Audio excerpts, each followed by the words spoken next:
What's going on, my Jets family? I missed you guys. I don't know if you missed me too. Maybe you did. Maybe that's why you're here. But I want to thank you guys, like always, for tuning in to the Take Flight Spit and Fire podcast. You got me, Harrison Glazer. I'm excited to be with you guys. I wish, we could have won yesterday's game, but, the Jets did come back toward the end. We're going to talk about that. You know, um, Unfortunately, they couldn't, put it together in the beginning. And that's kind of like a thought I was getting into. So I'm going to talk to you guys about it. I'm going to share you guys my opinion. I have maybe a little bit of a unique perspective on it. Something I was thinking, I was thinking about it after watching the game, listening to the pressers, listening to what they were saying, their body language, the things that, Zach was saying, Corey and CJ were saying. I'm going to tell you guys about it. So, as you guys always do, as we start, if you please can, if you could just please subscribe to the channel if you haven't already, by clicking on the logo in the bottom right corner right over there. Click on that. That'll get you subscribed. Much appreciated. And again, I really appreciate all you guys tuning in. So, unfortunately, I missed last week's game. And as you can tell, it's a little bit of a different setup. It's a little different than it had been in the past. So, as you guys know, I moved over last weekend. I'm going to talk to you guys, tell you more about that toward the end of the show. But I want to get into the game.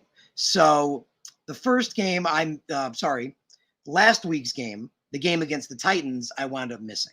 And lo and behold, it was the best damn game of the season so far, which kind of sucks. Wish I didn't miss it, but it is what it is. Zach Wilson had a damn good performance. I mean, he wasn't great by any means, but he was good for a rookie in that game. In the Titans game, the guy went 21 for 34, little shy of 300 yards, which is pretty good, just under 300, 8.7 yards an attempt, 2 touchdowns, 1 pick, for a QB rating just under 100, but he won Rookie of the Week. Zach Wilson last week walked away with the Rookie of the Week award, and everybody was excited. Jet fans were thrilled. They're like, this is our guy. Like I've been saying, he's, doing everything right. We're excited.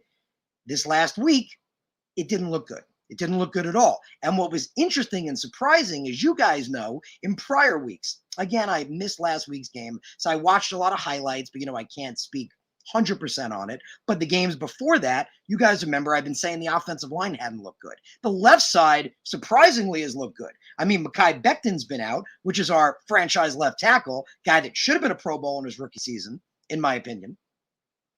What are you going to do?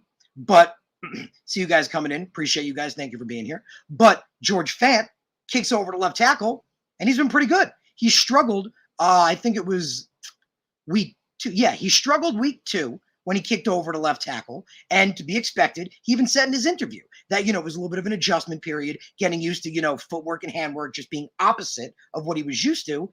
But he's been good. He's been good on that blind side. AVT had a damn good game. In fact, if I saw the statistic correctly, I believe he was the highest rated player of all Jets players in Sunday's game, which is damn great. I mean, we saw week 1, the guy allowed us 6 pressures, but rookie growing pains, which is kind of the conversation that we're going to be talking about.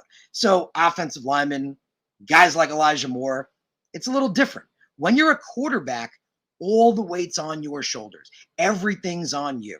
And watching Sunday's game, it was not a good performance by Zach. It was not a good performance at all. Again, he's a rookie, so it is to be expected, but it was not a good performance. So the offensive line, which had been the problem for a long time, actually looked good. The offensive line surprisingly played quite well, actually gave him time. I felt like the wide receivers, you guys remember, my other big thing was not only were the offensive linemen not playing well in the prior weeks, the wide receivers were not creating separation, not getting open, especially fast enough for Zach, especially with how fast the pocket's collapsing. You have to, if the pocket's collapsing quick, quit on your route, get open. But even after that, we saw second attempts, third attempts by Zach. He's not throwing the ball. I mean, obviously, we know, Zach's got a brain. He's not stupid. We've seen him make reads. We've seen him go through progressions. If he's escaping a sack and looking back downfield and going through reads and still not throwing the ball, chances are either A, somebody's open and he just can't see it, but most likely B, nobody's getting open. So the biggest issue, like I've been saying with the wide receivers, lack of ability to create separation, and lack of second efforts. I mean, when that pocket collapses, you got to get open. You got to help your rookie quarterback out. I don't care if you're halfway through your route. Cut it, quit it, get open. That's not happening. And we saw that a lot on Sunday.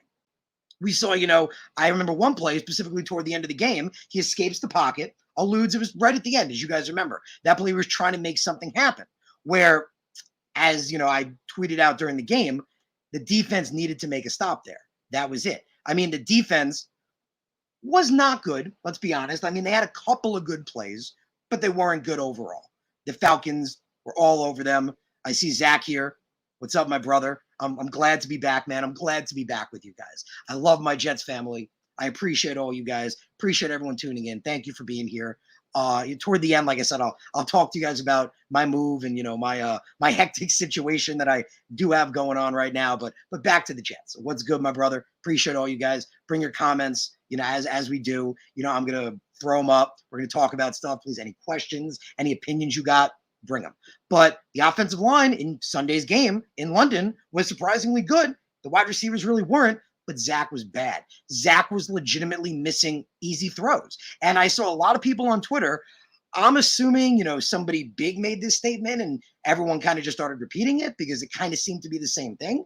But I noticed everyone was saying Zach was missing throws that high school quarterbacks would make. I'm not 100% sure who made that take, but I saw that repeating. Like a lot of fans saying that Zach was missing throws that a high school quarterback would make. And I wouldn't go that far because, again, it's the NFL, different pressures. You got a guy like Quinning coming at you or John Franklin Myers. That ain't high school.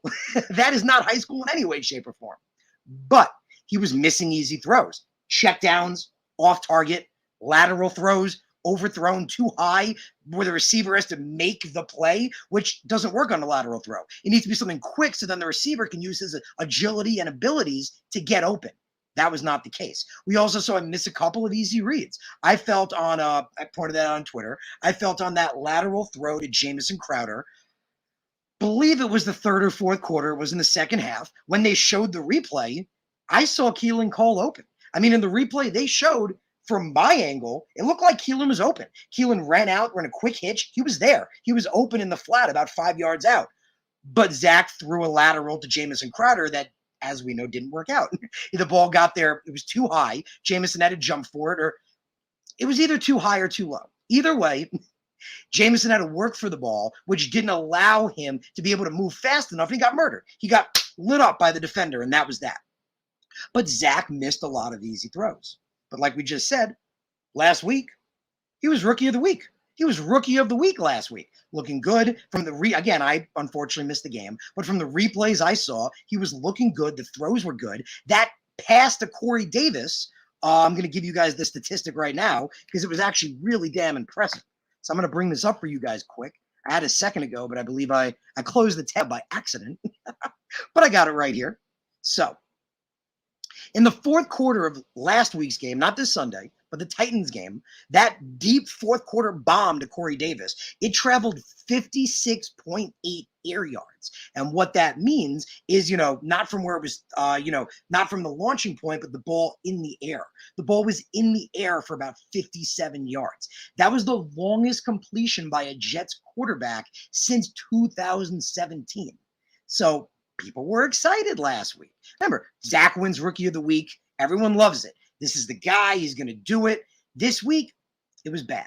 So we're going to talk about now. I have an interesting take I want to get to because I thought about this, and it mainly came from the pressers. When I was watching Zach talk in his presser, the words he used, when I watched Corey Davis talk, CJ Mosley, I had this feeling that I didn't like.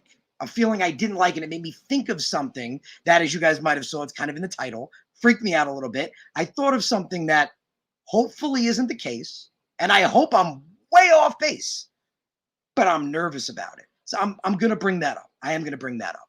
But going back to the game, Zach, as we said, did not look good. He was, missing simple reads. He was missing simple progressions. He was off on easy throws, what we would consider easy throws.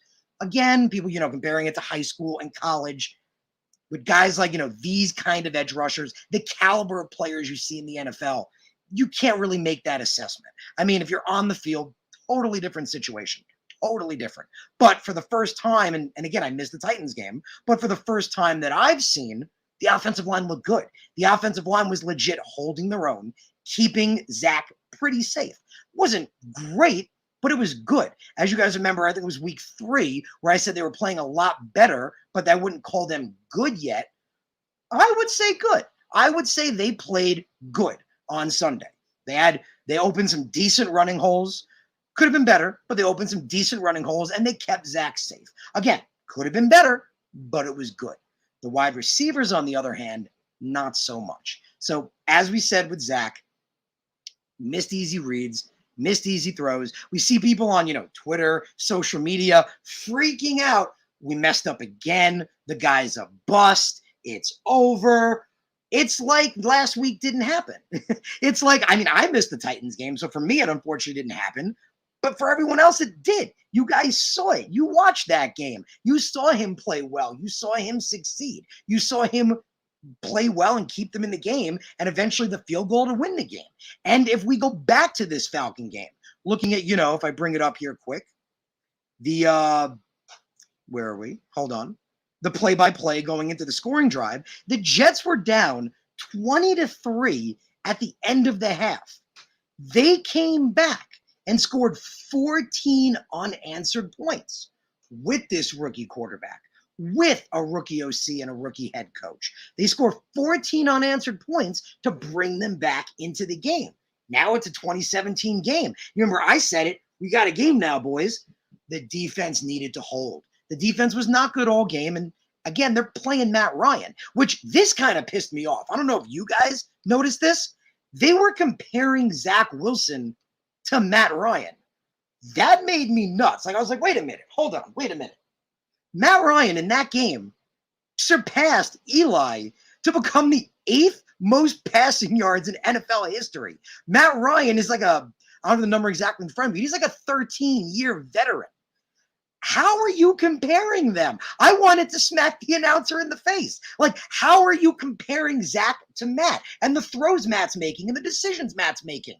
They're not even close to comparable. So obviously you have Matt Ryan on again. Their receivers are out, but he's a talented quarterback. He's a veteran. He knows what to do. He knows how to read defenses. He knows what to look for. He was able to march them down the field. Our defense needed to hold. They could have let up a field goal, but they couldn't give a touchdown. That was the key. If they would have gave a field goal, Zach would have got the ball back with 2 and change left, only needing a touchdown. He can then take a little more time to cultivate a drive. But no, with barely a little over 2 minutes left on the clock, Zach now gets the ball back and he needs 2 scores. So what are you going to do? You're going to play hero ball. Even a veteran quarterback is going to play hero ball because you have to. You have to get the score, get downfield, at minimum get a field goal, which is what the Jets did. Amendola gets the points, on the board. I have it up here. Hold on. Yeah, Amendola gets the points. I wanted to give you the number. It was a 49-yard field goal, almost a 50, which is pretty damn good. But it's still a 1-touchdown game. So the defense needed to hold there. It would have been a totally different game. That's too much pressure to put on your rookie quarterback to need to get 2 scores. But here's the problem. And now we're coming back to those pressers. And again, I see you guys in the comments. Much appreciated. Bring your questions, please. Bring your questions, bring your comments, bring, anything you want me to mention, anything you're thinking. If you disagree with me, please do. Let me know. We'll talk about it. But this was something that kind of bothered me a little bit. And this is something I really wanted to talk to you about this, guys. Now, I could be way off base here, and I kind of hope I am. But watching Zach Wilson talk in that presser, he talks about how he needs to be better, obviously. He needs to be better. He needs to play better. But I'm listening to the words he's using, the way he's saying things, that we need to be better in the first half. We need to produce better. We need to be better as a team. A little bit of a defeated body language. Again, it might just be me, but I started to think a little bit of Sam Darnold. And again, Sam Darnold was responsible for a lot of mistakes himself. It wasn't all on the team. But as we know, Adam Gase did not put him in a position to be successful. He did not have enough talent to succeed around him. And as we see with Carolina, as you know, I'd mentioned, he's never going to be great. I mean, I could be wrong. I personally don't think he's ever going to be a great quarterback. And you guys remember that was my biggest reason for moving on from him. Remember, I was defending him for the longest time. Remember, I was like, that Terrell Owens gift. Remember, I'm like, that's my quarterback. Like, the dude's young, the team's failing around him. It's not all on him, but a good amount of it is on him with those repetitive making bad decisions. So I'm listening to the things he's saying. A little bit, not the defeated body language yet. And that's the kind of vibe I'm getting at yet. But the things he was saying, you know, like, we need to be better as a team. I need to be better. The words he was using felt a lot like the words we saw Sam Darnold using when he knew he wasn't set up for success, but had to take the weight himself, because, you know, that's what you do. You have to be accountable. So that kind of made me think a little interestingly. Then him and CJ Mosley and Corey Davis all said the same thing, that we're not playing well in the beginning of the game. So we're not playing well in that first half. We're not executing well. We need to be better. Now, as we saw, like Zach pointed out in the second half, the team's been very good. If we could take just the second half of every Jets game so far, it's not bad. The numbers are good. The stats are there. The points are good. But if you take those first halves, oh, it's rough. It is really, really rough. Now, again, it just, as you guys remember, it's not even last week, unfortunately, as you guys know, I moved. So I wasn't able to be with you guys on Monday as well. I have a brand new job. I'm gonna talk to you guys about that as well. I got a lot going on, but I do appreciate all you guys being here. So going back to 2 Mondays ago, if you guys saw the episode, when I had Green Bean on, if you remember, the whole topic of conversation was, is Mike LaFleur the problem? And as me and Green Bean talked about, remember, I'd mentioned that, you know, as we know, this is an offensive system that was passed down by Mike Shanahan. This West Coast, not really West Coast, again, this version of a wide zone scheme West Coast offense that he created himself, altered, and was passed to his son, Kyle, altered even more, passed to Matt LaFleur and altered even more. And both of them have found excellent success. I wouldn't say Kyle, you would say excellent success yet, but the success is there. The team is playing well. The quality of play has been there. So he's been successful. Matt's been successful. As you guys remember, I could be wrong, but my fear in the back of my head, if you remember, in that episode with his Mike LaFleur the problem, maybe he's not it. Like, think about it. I mean, it's rare for everyone to succeed. Mike Shanahan built this successful system. Kyle Shanahan altered into a very successful system. Matt LaFleur, Mike's brother, altered it even to an even more successful system. I hate to say it, but the odds are, almost that someone's got to fail, right? I mean, someone has to not get it. Someone has to either not understand how to scheme it properly or not understand how to use their players properly.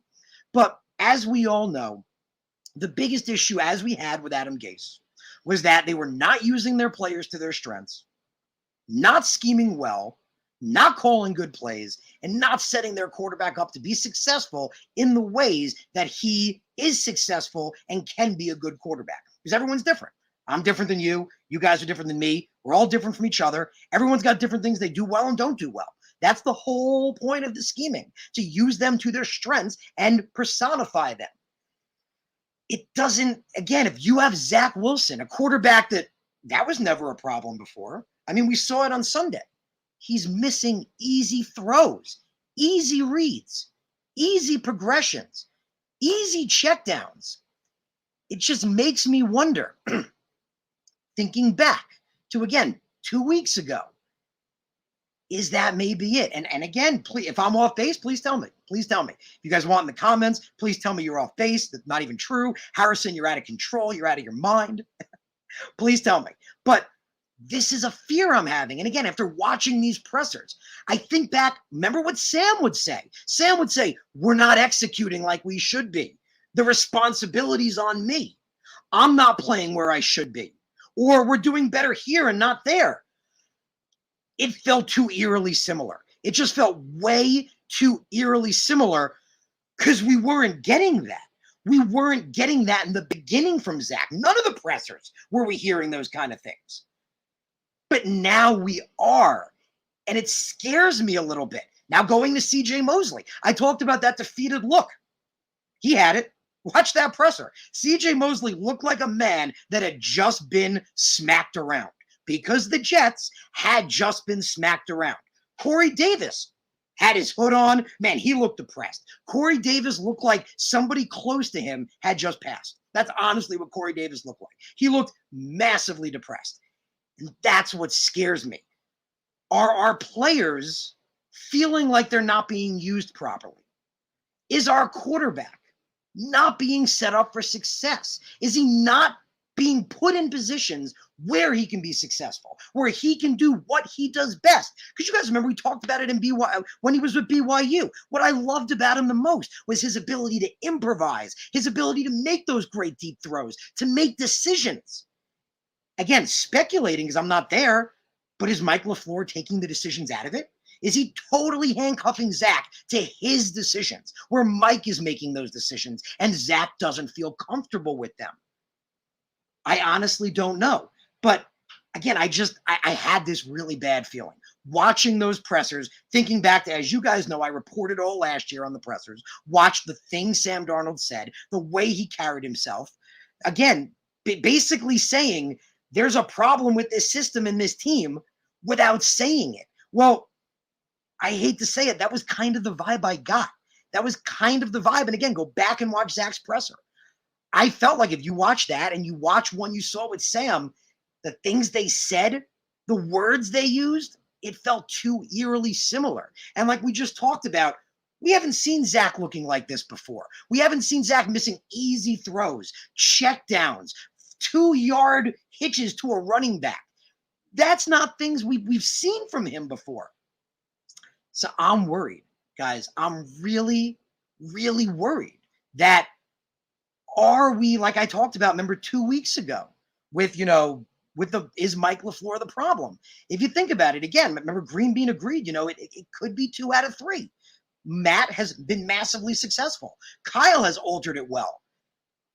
Maybe Mike just isn't it. Maybe Mike just doesn't get it. And if that's the case, as we talked about, Tom's here. What's up, Tom? Appreciate you, bro. I think you mentioned it. Someone did. I think you're the one that mentioned it. Someone said Robert Saleh and him, they're like this. I mean, he was his damn best man. They're like brothers almost. If Mike LaFleur is the problem, is Robert Saleh going to have the cojones to get rid of him, to be able to bring in somebody to set Zach up for success? Or has he hitched his wagon completely to Mike LaFleur? And are we sinking and swimming by him? These are questions that I honestly don't have answers for, and I'm honestly scared of. I'll be honest, guys. I'm legitimately scared of what these answers can be. Because again, I just come back to watching CJ look defeated, feeling like this isn't right. I mean, look at our defense. Our defense looked so much better in other weeks. And granted, yes, the Atlanta Falcons have a very good offense. Like we said, Matt Ryan, excellent quarterback, carved us up well, veteran. Idiot announcers are comparing him to Zach. That just doesn't make sense. I'm like, every time they did that, you can ask my fiance, every time they did that, I got pissed. I yelled at the TV. I was so mad. But he still carved us up. And it's because the offense is having constant 3 and outs. It feels like the defense is always on the field. The defense is always on the field. So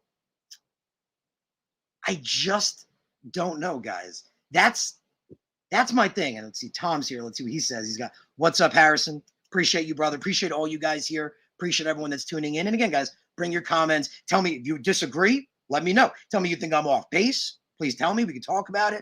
If you think I'm spot on, you can tell me too. But he says, hope the move went well. Definitely, I'm going to bring that up to you guys at the end because unfortunately, I do have to change the timing of my show with everything. So I'll let you guys know. Play calling is the number one issue, he says. Dumb penalties, drop passes don't help either. It's true, Tom. 100% true. And that's what's crazy this week. The offensive line was a lot better. The offensive line played very well. Well, okay, I'm going to backtrack that a little bit. Very is a little much. Alahia, Vera Tucker, AVT played very well. In my opinion, George Fant played very well. As a collective unit, they were good. I wouldn't go further than that, but that's a big step up from a freaking disaster, which we saw week 1 and week 3, and okay, which we saw week 2. So the offensive line was good. The wide receivers are still a problem. They really are a problem. And as you guys remember, I never wanted Sean Jefferson to go. I believe I brought that up 2 weeks ago when we talked to Greenby. Me and Greenby, we talk a lot because he loves it. I love it. We have great conversations. I love having him on. It's such a treat, guys. It really is. I think I brought that up, but man, I liked Sean Jefferson. I remember it was Jaleel Scott last year. Caught, comes off the practice squad, catches a great catch. Sean went nuts. You guys remember? He pushes him. He gets all psyched. That was exciting. That was really, really exciting. And the wide receivers this year, like we said, no separation. Like no separation. Like we said earlier, Zach is escaping the pocket. He's escaping the pressure. He's getting a second read in the field, but he's not throwing the ball. I don't think he's not throwing the ball because he can't. I mean, we've seen Zach Wilson throw the ball. Like we said last week, he threw the ball almost 60 air yards. The dude can wing it. No one's open. No one's getting open. No one's creating separation. And like Tom pointed out, when they do, they freaking drop it. When they do, the ball goes out of their hands and they drop it. So we've seen that a lot too. But it's really scary to me, guys. I'll be honest. It's upsetting to me. It's really scary because, again, just watching those pressers, watching the things Zach's saying, like, I have to be better. The team needs to be better. Think what else he said. He's like, we need to execute better in the first half. Well, Zach's a rookie. He doesn't control the play calling. What does that mean? CJ Mosley also said we need to execute better in the first half. Corey didn't say that exactly, but he said something similar. Basically, they're all saying we need to we need to be better in the first half. Well, that tells me play calling. That tells me that they're adjusting in the second half, but they're not coming in ready. They're not coming in ready to be able to execute against whoever they're playing. And then they're adjusting in the second half, basically saying, okay, well, let's see what they throw at us, and then we'll adjust it and see if we can make it work in the second. Well, that doesn't cut it, because as we've seen in every second half, the teams come back. Like we, excuse me, guys. Like we pointed out, in that second half, the Jets came back in the game. We were down 20-3. The game looked like, I'm thinking, okay. I turned to Jessica and I'm like, if this keeps going, we're losing this game 40-6. Like, if they don't change it around, this is going to go bad fast. But they adjusted and they came back. It was 14 unanswered points. Now the score is 20-17. We got a ball game. And if the defense didn't step up, again, it's against an excellent quarterback, and that can't be stressed enough. Yes, the defense needed to hold him. Yes, they couldn't allow a touchdown, but Matt Ryan's not a bad quarterback. Matt Ryan, again, in that game, became the 8th most passing yards in NFL history, even without Calvin Ridley, even without, I know I'm having a brain fart right now, he was missing somebody else, even without his top guys. Obviously, Kyle Pitts killed it, and people pointed out, we had trouble covering Kyle Pitts. Guys, everybody in the NFL is going to have trouble covering Kyle Pitts. Let's just get that out of the way. We all saw and we know what Kyle Pitts was in college. This is a freakish wide receiver into tight end body. This guy is a top wide receiver with top speed, top agility, but he just happens to be tight end size and big and hit hard. No one's covering him. Let's just get that out of the way. Maybe, I don't know, maybe Justin Simmons. There's like probably 5 or 6 guys in the NFL that can probably cover Kyle Pitts well. That's it. So Kyle Pitts shredded us. Okay, Matt Ryan carved us up. The veteran quarterback, making good reads, understanding alignments, understanding how the defense matches up. He was able to do that. So Tom points out, I was pretty close. Thank you, Tom. I appreciate it. I was 99% sure that was the case, and it's true. Appreciate you fact checking me, my brother. AVT was the highest graded offensive lineman in week 5 across the league, across the whole NFL. Guys, we need to look for the positive, and that's a positive. You guys remember I pointed out us trading up for AVT was an outstanding move. Remember, I said AVT, him being taken by us, you need to think of it as like when the Colts took Quentin Nelson, like when Washington took Brandon Scherf. That's the quality of offensive lineman you're getting here. Arguably the best offensive lineman in the whole draft. You could easily make that argument if you wanted him better than Slater or Sewell. You can make that argument. But also easily the best interior lineman. No question the best interior lineman in this draft. No question. And if needed, he can play tackle pretty damn well. You don't believe it? Watch his senior year. He played tackle pretty damn well. So AVT, not just the best Jets offensive lineman, best offensive lineman in the whole damn league with a 92.4 grade. Guys, that's AVT in week 5. Sometimes, like we said, we saw week 1. Excuse me. We saw week 1, he allowed 6 pressures, growing pains. But now, quickly, he's got it figured out. So, man, 5 weeks into his rookie year, the best offensive lineman in the league, 92.4 grade. Man, that's exciting. And remember, like I said, George Fant is kind of killing it at left tackle. He is underappreciated, moving the left tackle and playing pretty damn well. I know McGovern graded well. I know Moses didn't grade terribly.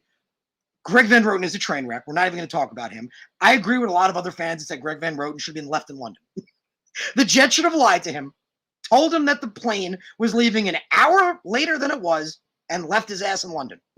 That should have been what happened. So Greg Van Roten has been a damn travesty since the season started. I compared him to Brian Winters. As you guys remember, for the first 4 years of Brian Winters' career, he was a turnstile.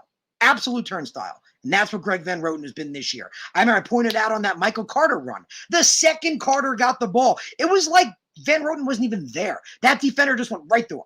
Right through him. Carter gets hit immediately. There's no chance. You're a running back in the backfield. You built up no momentum whatsoever. You got a 300-pound lineman coming at you. It's over. Unless you're Marshawn Lynch. It's over. So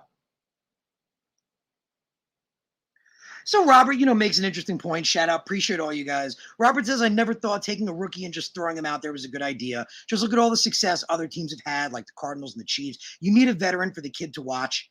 A lot of people had felt that way. And I'll be honest, it seems like I might have been wrong, which is very possible.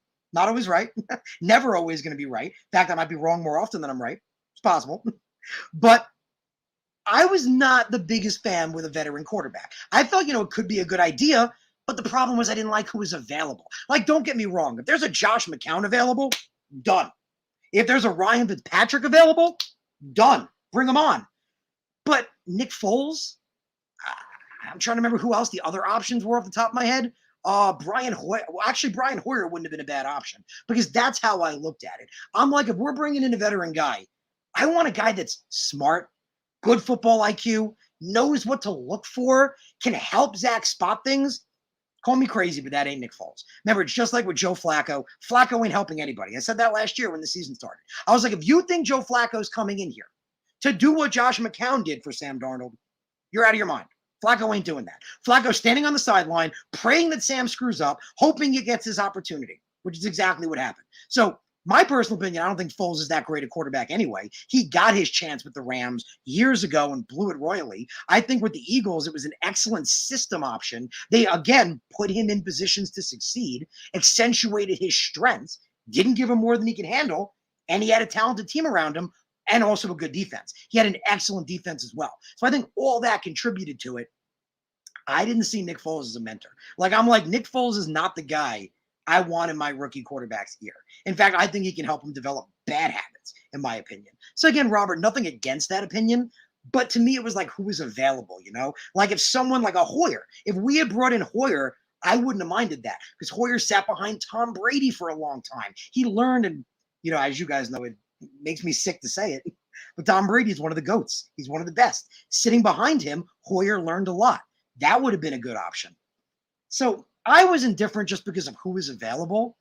But clearly, and we're afraid of this, maybe Mike's not the guy.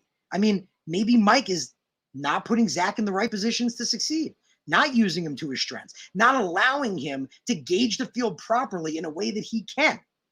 And again, I just come back to those pressers. I really do, guys. I think to what I remember last year with the body language, the words they were using, and it felt too eerily similar. It didn't before this last week. It didn't. But this last week, hearing Corey, hearing CJ, seeing them, hearing the things Zach was saying, it scares me, guys. It legitimately scares me. It really, really does. That Zach is not being set up for success. That's why he's making these bad decisions. Because we saw it. Zach couldn't do anything simple. And we've seen this before. There's a word for it. Zach Wilson had the yips.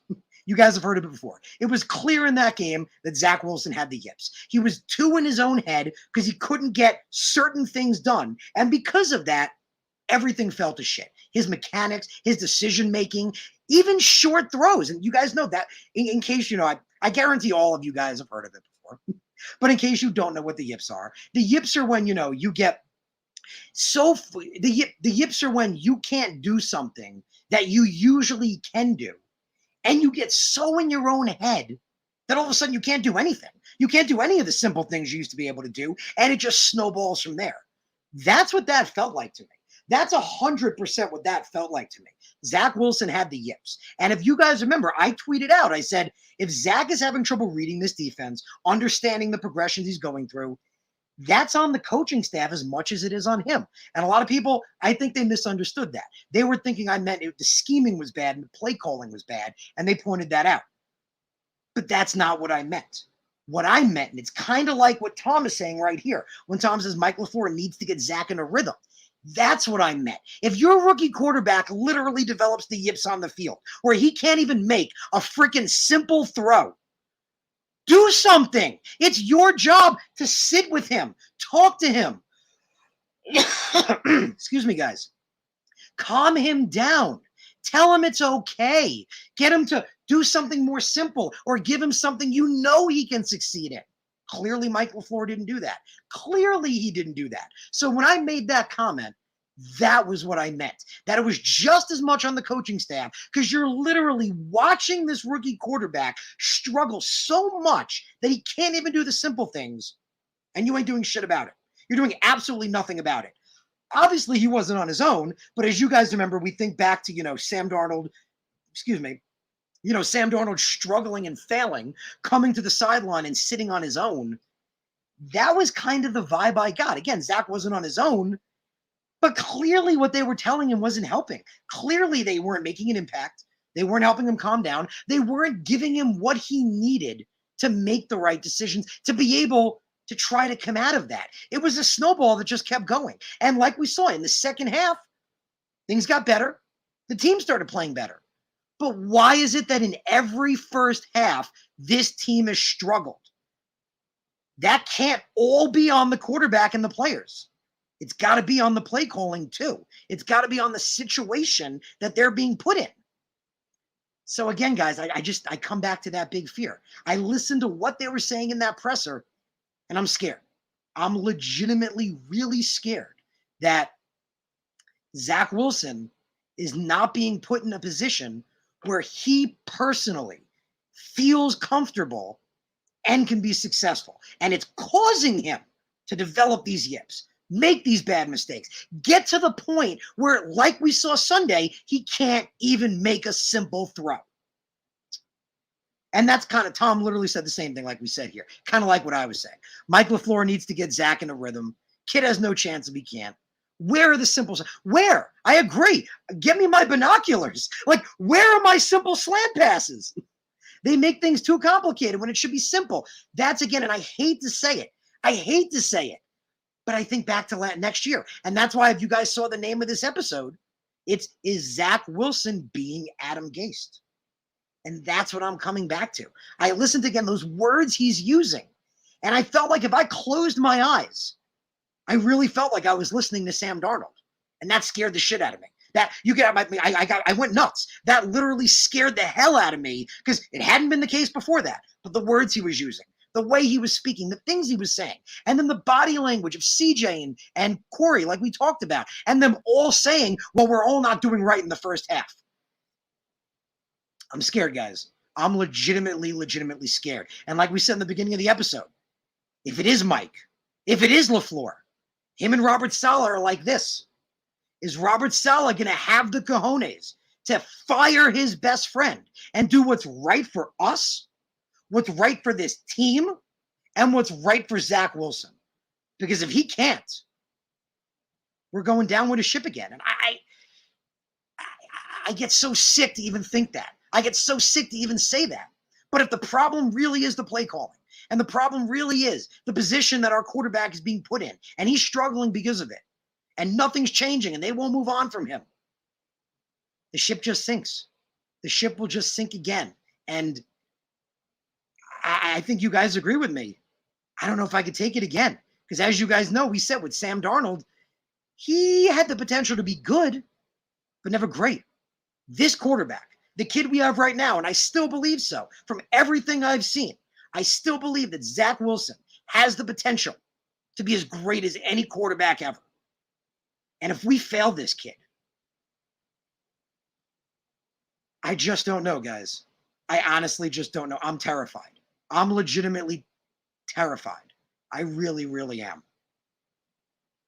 Like Kev says, how stupid do we have to be to keep accepting and giving a pass to incompetent coaching? It's early in the season, but mistakes are so glaring. It's true, Kev. It's true. Like, we look at Zach. His issue has never been this before. Look at Corey Davis. Perfect example. Remember, I talked about it with Green Bean, remember? When we got him from the Titans, they said lots of things like, oh, he struggles to create separation. He's not the best with contested catches. But drops were never his issue. The dropsies was never a problem with Corey Davis. All of a sudden it is. And it wasn't a problem this preseason, but all of a sudden it is now. And like we said, the whole team, all the defense, Zach Wilson, they're all saying we're not executing properly in the first half. We're not doing what we need to do. And again, I listen to what they're saying, and I'm personally getting from that we're not calling the right plays, that we're not being put in the position to be successful, and that, yes, we are adjusting in the second half, but it ain't good enough. It ain't damn good enough. And I'm scared, guys. I really am. I am. So that's my big take for today.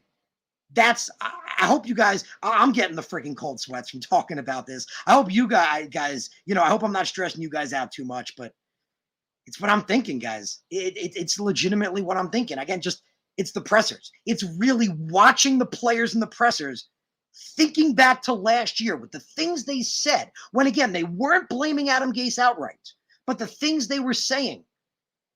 It's too eerily similar all of a sudden. It wasn't similar weeks prior. They weren't saying that weeks prior, but now they are. And I'm scared. And I just hope if that's the case, can our head coach do what needs to be done? Can our head coach make a decision to let go of his best friend to allow our quarterback to be successful? Because if not, remember I said it with Green Bean. Remember I pointed this out. It was my biggest fear. Remember everyone's like, booing Zach Wilson's going to ruin him. No, it ain't. This kid is dialed in. He's dedicated. He's motivated. He knows what's expected of him. That's not going to ruin him. But bad play calling, a bad OC, being put in the wrong situation and learning bad habits, that 100% is how you ruin a quarterback. So Sherb makes a good point. And again, like I said, guys, please contradict me. If you disagree, please let me know. So Sherb says, LaFleur tried to get Wilson into a rhythm in the first half, but he just didn't execute. The play calling, of course, could be better, but blaming coaching for offensive struggles is absurd. Again, I come at it, and again, I could be wrong. I say, I could be wrong, but I look at it as this wasn't a problem with Zach. When was the last time we saw the point where Zach couldn't make simple throws? Again, I come back to those yips. It was clear that in that game, Zach Wilson had the yips. He was so in his own head that he couldn't even do the basic things anymore. And isn't that on the coaches? Isn't that on the OC and the quarterback coach to talk to him, to make him feel confident, to put him in a position to be successful? So, like Tom points out, there's definitely a culture change happening. It just takes a little time. That could definitely be the case. And I could be 100% wrong. It could definitely 100% be that it's a rookie OC who's still learning on the job, still, learning what to do and what not to do, and what's going to work and what not going to work. A rookie quarterback. And again, that's why, coming back to the rookie quarterback, people's, crapping on Zach Wilson. They weren't doing that last week. When Zach Wilson when Zach Wilson won his rookie of the week, no one was saying that. Nobody was saying, oh, this and that, maybe he could be a bust. We're going to get this with a rookie quarterback, guys. There's going to be ups and there's going to be downs. And again, I hope I'm wrong. Believe me, I hope to God that I am wrong. Because if I'm not, I told you guys what that could mean. You know what that can mean. So, man, I hope I'm wrong. I pray that I'm wrong. I pray that it is just Mike LaFleur getting his feet wet, not fully, getting the concept of how to scheme properly, how to use his players, how to put Zach successfully in a situation, and that's going to change. But the key is that has to change. That's the key. That has to change. Zach is, again, it's week by week, but he clearly regressed this week. Is that going to change next week? Is he going to do those same things? That's the most important things. So, as Tom points out, there's a culture change happening. I think it could also, again, be that, Robert Saleh, was just a little, shaken up and not knowing how to handle this, what was happening yesterday. But call me crazy. You guys remember the Robert Saleh we saw with the 49ers. The fire, the passion, the screaming, the energy, when something goes well, the yeah, shoving his players. We've seen that a couple of times. We saw that a little bit last week. But again, this week, when things were going bad, I wasn't seeing fire. I wasn't seeing motivation. I hate to say it, and again, I hate to say it. I saw what we saw with Adam Gase. I saw, the stoic standing there, the not saying anything to anybody. Again, I don't think that's the case, but I just don't get it. I just don't get it. We know he's a fiery guy. We know he's passionate and energetic and motivating. Why is he just standing there when they're failing? Why is he not pulling the defenders over before that last drive? Before that last drive when they needed to stop the Falcons. When he knew they can't get a touchdown. They can get a field goal, but they can't get a touchdown. Why was he not pulling everyone over and rallying them up and psyching them up and getting the energy? I just saw him standing there. I just saw him, stoically standing there watching. So, I still believe Robert Saleh can be the guy. The defense has played well. Didn't, like you said, Sunday, because Matt Ryan carved us up, again, rightfully so. Now, 8th passer in all time. But I don't know, guys. I'm just nervous. I'm very, very nervous about all the things I pointed out to you guys. So, like Harry says, 100%, man. He's only 5 in. Let's see how it goes. I 100% agree. 100% agree, Harry. 100%. This is a rookie quarterback. And like we said before, it's different than a rookie offensive lineman. It's different than a rookie wide receiver. The quarterback is the guy. He's the general. The weight is on his shoulders. The decision-making is on him. So we're going to see where it goes really well and really bad. But as we saw, the biggest thing that scared me was Stephen makes a good point. I want to point that out. Steve, I'm going to come back to that, Stephen. That's a really good point. But it comes down to, is it going to change? And it just scares me. So Stephen makes a good point. It's very interesting. Stephen says, Matt Ryan carved us up because he knew the defense, because he knew Jeff Ulbrich. That's a good point. Jeff Ulbrich definitely, was with the Falcons, and Matt Ryan was there for a long time throwing against that defense. So that could definitely be a factor. Again, it's also Matt Ryan has seen almost everything, and knows what decisions to make, knows what defenders are going to do and how they align and assign. Zach doesn't yet. Zach doesn't have that ability yet. It's hopefully going to happen. But again, and I hate to say it because I really just come back to those pressers, guys. I do. I come back to the way, literally the words Zach was using. And I thought back to the thing Sam was saying, where, as we know, basically saying, I'm not in the right position, but saying it in a roundabout way, it felt like that to me. I could be wrong. I could be totally off base, but do me a favor. Think back to what you remember last year, what Sam was saying. Go back and watch just this last Zach Wilson press conference, just this last post-game one, and tell me if you get that vibe, because that was the vibe I got, and it scared the hell out of me. And like I said, we saw C.J. Mosley, Corey Davis, the hood on. They looked defeated, man. And again, it's because they lost, but they came back toward the end. But like they all said, we're not executing well in the first half. Robert Saleh in his interview said, we're going to hit the drawing board. We're going to figure out what the hell is going wrong, and we're going to fix it. Well, let's see it. That's the $1 million answer here. Let's see if that actually fixes. Because so far, the Jets have been a great team in the second half, but literally arguably the worst team in the NFL in the first. You could literally argue in the first half of every game, the Jets are the worst or one of the worst teams in football. That needs to change. Needs to change. Like Zach said, you can't just come in the second half and expect to come back. We almost did, but it doesn't work like that. It doesn't work like that. You have to play 60 minutes of competitive football, not 30. Not 30. Stephen. That's funny, bro. So you guys know I do a lot of draft eval. I'm big with draft stuff. I didn't want to get into it this year. Like normally, again, last year with Adam Gase, by this time, like by the end of September, we knew shit was bad. By the end of September, we're like, okay, who are the top picks in next year's draft? Who are those quarterbacks we can go for? What's going on here? A lot of people, we're looking at Trevor Lawrence, obviously. We got all these rookies in place. And that's another thing, guys, to keep in mind. This team is so young. We are the third, I think third. I want to say third. Don't quote me, please. But I believe we are the third youngest team in all of the NFL on defense and on offense. So there's growing pains everywhere. And that was kind of, the thing I wanted to talk about as well. There's going to be growing pains everywhere. But it needs to change. It needs to get better. And again, I implore you guys to check out those pressers because that's what scared the hell out of me. And I truly am afraid that reading between the lines, Zach is saying that there's something going on here because that didn't look right. Again, that kid had the yips. He had the yips so bad, he was missing freaking short hitch routes to running backs. He was missing lateral throws to Jameson.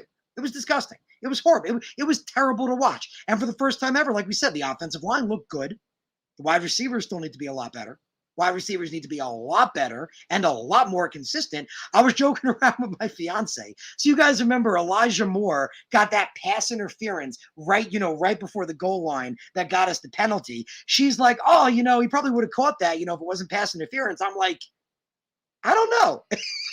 I'm thinking, well, considering how many bad drops Elijah Moore has had, it's an amazing thing that pass interference happened. Because that shit could have hit him in the hands, and he still could have dropped it. I was legitimately thinking that should have been a guaranteed catch. But he's dropped a couple of those already. So thank God that was a pass interference, because that could have gone very badly. Harry makes, exactly, Harry, 100%. If we had played 60 minutes of competitive football, we could have won. I would take it further. Think of it this way. We were down 20-3 after playing non-competitive football. We come back and score 14 unanswered points. Not just 14 points, but unanswered points to bring us back in the game. The defense had to make that last stop. We knew it. The defense could not allow a touchdown there. Unfortunately, again, it's Matt Ryan. He knows what he's doing. Steven made a good point. Maybe it's because he knew our defense too well, but he came down, went down the field, got that touchdown, wins the game. But I would take it a step farther, Harry. Based on what I just said, I would say if we had played 60 minutes of competitive football, not we could have won, we would have won. That's what I would say. If we had played 60 minutes of fully competitive football, we would have won. So that's the issue, guys. Is that all on Zach? It can't be. It absolutely can't be. Just like everyone, what Sam Darnold was saying, maybe it's on him, maybe it isn't. But everyone that was saying one way or another, not one person said it was just him. No one did. They knew it was the play calling. They knew it was the position he was being put in. So I'm afraid, guys. I really, really am. And like I said, if that's the case, if it really is that, like we said, like I pointed out when Green Bean was on, it could be 2 out of 3. Not everybody gets it. We've seen it in the past. Not everyone gets it. Clearly, Kyle gets it. Obviously, Matt gets it. Maybe Mike just doesn't. And if Mike doesn't, are we going to do something about it before it's too late? That is the $1 million questions. So I appreciate your guys' comments. Keep bringing it. Keep bringing the comments. Love it all, guys. Yeah, so Harry points out, I think right now we still have the third. I believe we're the third youngest team right now. But yeah, on cutdown day, we did have the youngest team. We officially had the youngest team then. And look who we got. Again, just quickly going through it. Our corners, Bryce Hall, Eccles, Guidry, and Michael Carter II. That's 2 rookies, 2 second-year guys. On offense, that offensive line, we got AVT, a rookie. Though the rest of the guys are veterans, that is true. But yeah, but getting away from that for a sec. We got a wide receiver. Corey Davis is a veteran. Jamison Crowder's a veteran. Keelan Cole's a veteran. Elijah Moore's not. Tight end hasn't been good. We have a very, very young team, and we're trying to get it figured out. But the people in place figuring it out, the coaches putting these players in these positions, need to be making the right decisions, need to know what they're doing. And I'm just a little nervous. So Carmelo makes a good point. Maybe he's saying, Jet Central said maybe we should implement some BYU stuff. I mentioned, and you guys remember when I did my eval on Zach, my favorite thing I watched in BYU was that, not just that pocket ability, because remember, that was the biggest thing, his pocket awareness, his pocket anticipation, which we still see. That is by far the best trait we're seeing from him. Harry says, what tight end? Exactly. What tight end, bro? But with the BYU, for example, that pocket awareness, we're seeing that in every game. Zach is escaping. How many times we saw it in that drive where, again, if the defense had made a stop or even held to a field goal, Zach would have came into the game yesterday morning with only being down by 1 score. And that's very different. That is very different for a rookie to come in with 2 minutes and change left, only being down by 1 score, as opposed to coming in and being down by 2 scores. Because like we said, now you got to play hero ball. That's how it is. You got to get down the field fast. You have to score fast, even if it's a field goal. It has to happen fast. And we saw Zach. He escaped the pressure, escaped the pocket, read the field again, and didn't throw the ball. And as we know, Zach can air it out. Zach can air it out as good as anybody. He's not holding on to it because somebody's open. He's holding on to it because nobody's probably open. He's afraid that it's going to turn into an interception because the coverage is too good or the receivers aren't making second efforts. So as we saw yesterday, again, the offensive line was better. The receivers were still bad. Zach had those yips. He couldn't make simple reads, simple progressions, simple throws because of it. And what did the coaching staff do? Didn't feel like shit. Didn't feel like they did anything. It really didn't. It felt like he stepped up and tried to make something happen, but it didn't feel like they did anything. So I'm worried, guys. I really, really am.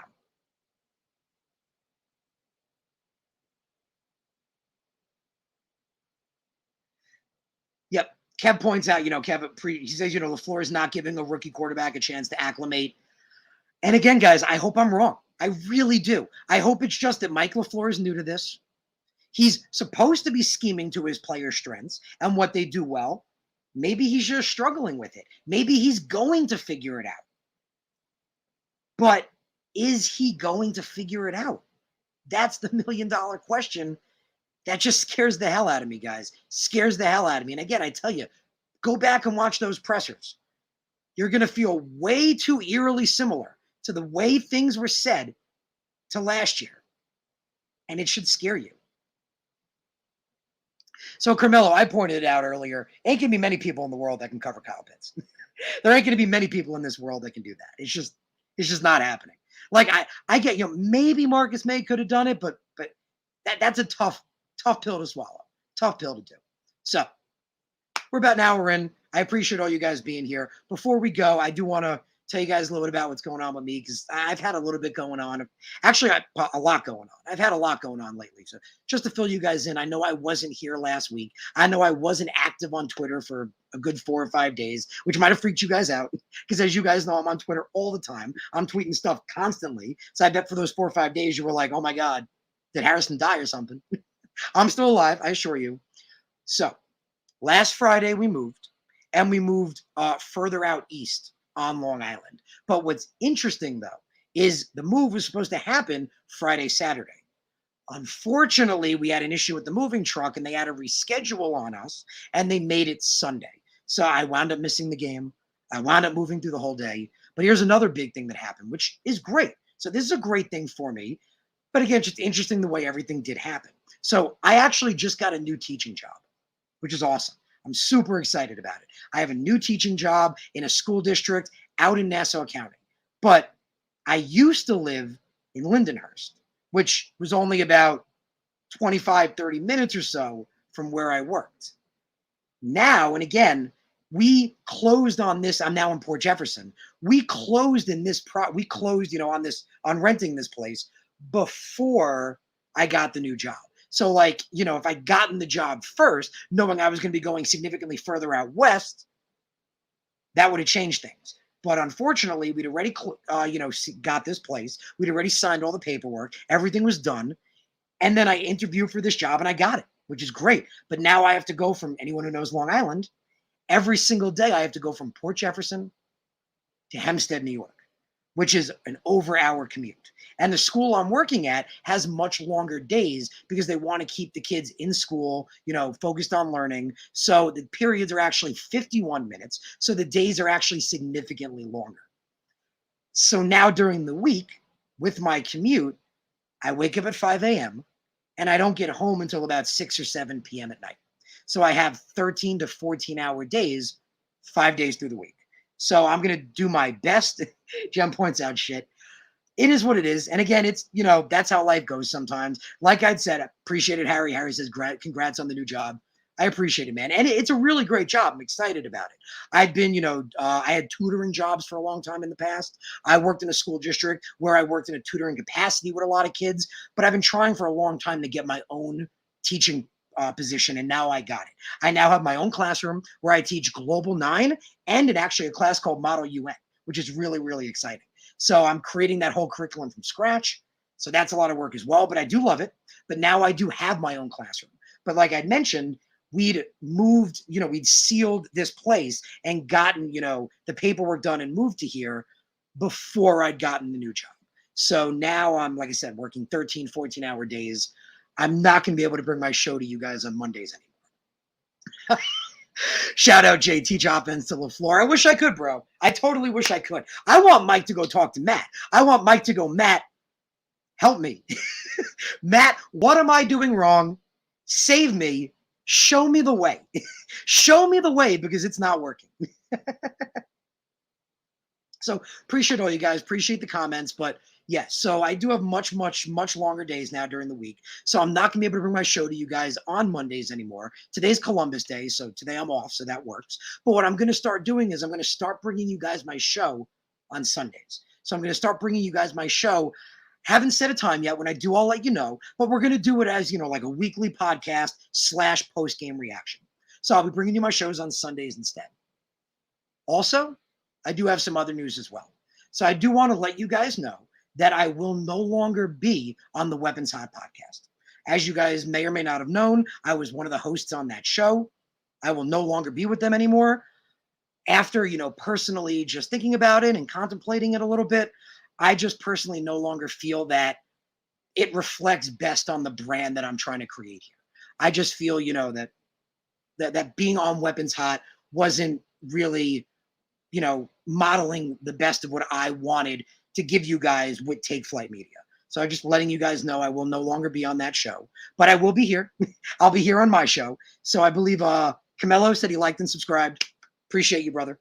Much appreciated. Thank you for being part. Thank you for subscribing. Really, really appreciate it. And again, guys, if you haven't, if you can please subscribe, you can do so by clicking on, I have to remember I'm reversed, so I got to point to my left. If you click on the logo in the bottom right corner, that would help you subscribe to the show. So if you click on the logo, you can subscribe right there. Much, much appreciated. But yeah, so I just wanted to let you guys know that's why I hadn't been around. That's why I wasn't able to come to you guys last Monday. The move was stressful in itself. I mean, like moving the days was tough as it is because I was so upset I missed the game. Like I was devastated, guys. Like I honestly I'd said at the time that was the first Jet game I missed, and like I can't even remember when. Like I can't even remember the last time I missed a Jet game. And of course, it was the best game of the season. Of course, it was freaking Zach Wilson's best game and the best game the team played and our only win. So it is what it is. But Zach asks, is May getting traded? Did that just happen? Are we getting breaking news while we're on here? Give me 1 sec. Let me check this out for a sec. Did this just happen, Zachary? Let me see. So it says, obviously, I'd heard conversation about this before. And as you guys remember, I pointed this out when we talked about Marcus May. As you guys remember, I said at the beginning of the season, anybody that Joe Douglas does not view in his future plans can 100% be traded. Because think about it like when we traded away Steve McClendon. McClendon was a great player. McClendon is one of the best run stuffers in the league. Fiery guy, gym rat, motivator, 100%. So, yeah, I didn't want to see him go. But the dude was 30, I think he was 33 at the time, I believe. He's an older guy. He's not in our future plans. We were building towards something. You need as many draft picks as you can get. If you're a building team, you need as many draft picks as you can get. So as we remember, we talked about with Marcus May, people felt that, the Marcus May situation meant that, that Joe Douglas wasn't willing to pay his guys. That ain't true. That ain't true at all. Look at the situation. In other situations, the players hold all the cards. Well, in this situation, Joe does. Joe holds every card. People forget, I want Marcus May to get big money, a lot of people are saying. But take a second and think about this. May's in his 4th year, and he's 28 years old. It's not always the case, but most players tend to decline at 30. 30 tends to be like that magic mark, especially for corners and DBs.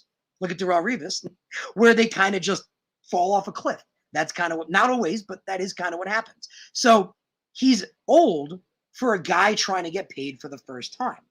And his first season, he wasn't bad, but he got hurt. His second season, he wasn't bad either, but he also got hurt. He had an excellent third season, but that was just 1 year. Why are we paying a guy big money who's 28 years old who had 1 year of success? I don't know. Plus, we hold all the cards. Joe Douglas can tag him. And that's exactly what he did. Remember, the rumors were that May wanted $14 to $15 million a year. Well, safeties are not a premium position. As I joked with you guys, ask Jamal Adams. Ask him. I mean, he finally got paid. And as I pointed out, Seattle had to. By Seattle sending us 2 first-round picks, they had to give Jamal Adams whatever the hell he wanted. Because if he walked, shit would have got real. If he walked, the headline would have been, Seattle traded 2 first-round picks to rent Jamal Adams. So they had to pay him. But coming back to Marcus May, Justin Simmons is easily the best safety in the NFL. And I don't have his numbers in front of me, but he's making I think 15 million, 15 and change million. If Marcus wanted 14 million, that means he wants to be paid like a top 3 safety. Last year, Marcus was good. He was very good, but he wasn't a top 3 safety. He was top 10. He was definitely top 10, but he wasn't top 5, and he was not top 3. So to want 14 million, I get Joe saying no dice. And again, Joe holds all the cards. What do? You slap a tag on him. And like we just said, his first 2 seasons, he was injured. This last season, his 3rd year, he was very good. Makes sense for Joe to say, okay, well, let's slap a tag on him and let's see if he can do it again. And as we're seeing right now, he's hurt and he's not doing it right now. He's not. When he played, he had, I don't remember exactly the week, so don't quote me, but I remember it was week 1 and he did not look good, like at all. Week 2, he looked okay. I think week 3, he also looked bad again, if I remember correct, and that's when he went out. So he's been iffy this year. So totally makes sense for Marcus May. I'm sorry, for Joe Douglas and us. Doesn't make sense for Marcus, but guess what? Tough shit. This is the league. This is how it works. The NFL is a business. Sometimes the players hold the cards. Sometimes the team holds the cards. Well, right now, Joe's got every card, and he's playing them. So I get the logic 100%. The dude's 28 years old. He ain't no spring chicken. He was hurt his first 2 seasons. He had one really solid year. Now he wants to get paid like a top 3 safety? No. Let's slap a tag on him. See if he can do it again. Remember, I pointed this out. If you guys want to check it out, I think it was like 2 months ago, 3 months ago, when I did the episode, when Marcus May, when the conversation was happening. That's literally what I said. That if Marcus May does this year what he did last year, Joe can pay him then. Joe can then have, obviously he's not playing right now, but Joe could have turned around and doled out the money at the end of the season and paid his ass then. That definitely could have happened. So this is, an interesting situation. Coming back to like what Zach was saying, because he's not playing right now. And when he did play, he's been up and down. So remember, like I said in the beginning of the season, just like with Steve McClendon, any player that is not in Joe's mind as part of our future plans, they can 100% be traded. So if somebody offers us a 3rd rounder, maybe even a 4th, Joe might pull the trigger. Joe might say, you know what? Look at what we did this year. Brandon Echols has been one of the best young corners in the league this year. 6th round pick. Michael Carter II literally is putting up numbers comparable to Darrelle Revis. In his rookie year, he's putting up numbers similar to Darrelle Revis. The guy was, I think, either a 5th or, I think he was 6th, but a 5th or 6th round pick. Bryce Hall, our CB1, was a 5th round pick. If Joe thinks, again, if Marcus May is not in future plans and someone offers a 4th, hell, maybe even a 5th, I could see Joe pulling the trigger. I could 100% see him pulling the trigger. And like Harry says, you know what? I'd give him 11. I'd go as far as 11. And that's what he's making right now. On the tag, he's making 11 million. But you remember in the beginning of the season, the rumors were that he wanted 14 million. Does he think he's Justin Simmons? Is that what this is? Does he have a Justin Simmons complex? Because he's not a top 3 safety. And you can't fault Joe for not wanting to pay him like one. So completely makes sense. And like Jay says, more than enough picks to replace his butt. More than enough picks. You could take a safety. As you guys know, I've said this before, don't sleep on Ashton Davis. Too many people are sleeping on this kid. I think back to his rookie year when everyone's like, oh, he's good in coverage and he's fast, but we don't know how he plays in the box. Guys, you remember he killed Cam Newton. On the Patriots, he slaughtered Cam Newton. He came into that backfield. He hit Cam so freaking hard, Cam had to come out of the game for 2 plays. So don't sleep on Ashton Davis. That kid is a big hitter. He's strong, and he's fast as hell. I mean, that dude was a track star. That dude's got ups, and he is fast. So don't sleep on him. Don't sleep on him at all. So, yeah. I figure, we'll stop it there. But again, guys, my biggest message today, my biggest message to all of you guys is go think back to what you remember our players, what you remember Sam Darnold saying in his pressers, the body language they had, and then go back to just that postseason of yesterday. Postgame. Just the postgame of yesterday. It scared me.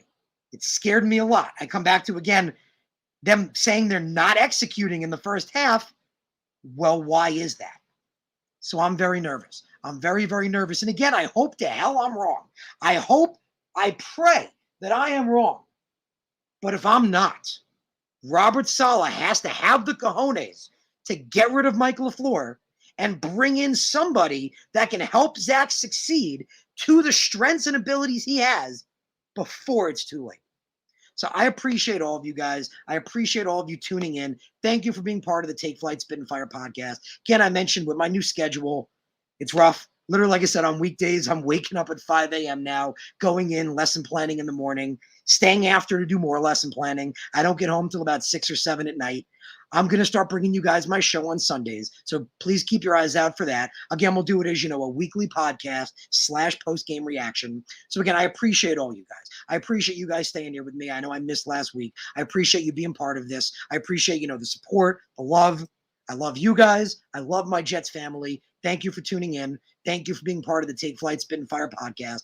I will see you guys on Sunday, and let's go Jets, and let's figure this shit out.